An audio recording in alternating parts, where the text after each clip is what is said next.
जेकॾहिं को ॿियो तबिको या आम माण्हू कंहिंखे तंग कंदो त साफ़ ई लॾियो एहतिजाज रिकॉर्ड करे आला ऐवाननि ताईं पहुचाईंदो, पर जेकॾहिं ज़ुल्म ऐं जबर बि साफ़ी पाण करे त अहिड़ो साफ़ी ॻोल्हियो बि नथो लभे जेको मज़लूम दुर जो एहतिजाज रिकॉर्ड करे।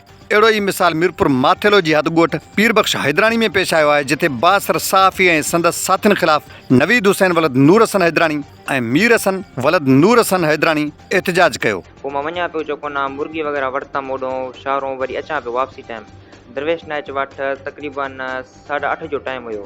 हुते मूंखे ओॾो अॻु साम्हूं अचे पियो छोकिरो स्पीड में, नादर जो ॿियो नंबर पुटु वसीम, ऐं मां हेॾो अचां पियो मीरपुर खां मोटियो।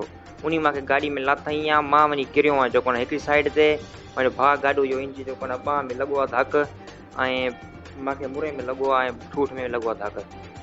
पोइ उथियाऊं असां, पोइ दावा करे पियो असां चाबी खसीं, गाॾी जी पलक कढियईं, पोइ कई तुफ़ेल ॾे काल तुफ़ेल आयो अचणु सिधी मूंखे जंगल में गाॾी हई अथसि, पिस्टल वग़ैरह कढी मारे पियो छोरा सॼा चिंबड़ी आहे न मारणी नहीं।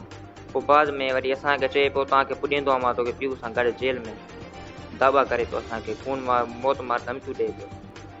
जवाबदार पहिरें बि केस में मां मलोट पियो क़तल कयो हुननि आमिर अली हैदराणी। पोइ उन जा बि जेको न 3 ॼणा अञा बि रूपोश आहिनि, कुझु अची विया आहिनि ज़मानत कराई अथनि, ऐं 3 ॼणा पहले बि रूपोश कोन, उनजो नालो वसीम आहे जंहिंखे लाथई मां गाॾी।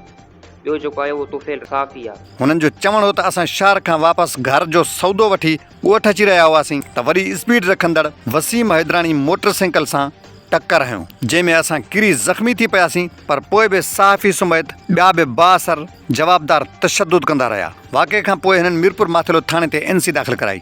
हिननि जो वधीक चवणु हो त असांजो को बि वॾो वारिस नाहे, असांजो वालिद नूर हसन हैदराणी 2 सालनि खां जेल में आहे। जवाबदार बार बार असां ते ज़्यादतियूं कनि था। मुंहिंजो मुतालबो इहो आहे त IG सिंध खे DIG SSP घोटकी हिनखे मुतालबो इहो आहे त असां सां इंसाफ़ कयो वञे, क़ानूनी कार्रवाई कई वञे ऐं इंसाफ़ कयो वञे। असां सां इंसाफ़ कयो वञे, असांखे गाॾियूं वञण पिया, न स्कूल अचणु ॾींदा आहिनि, न किथे मस्जिद वञणु ॾींदा आहिनि, जंहिं महिल कुटींदा आहिनि असांखे।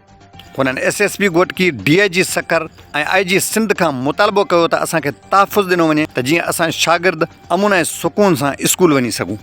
पीर राहिब, क़ौमी हक़ीक़त, मीरपुर माथेलो।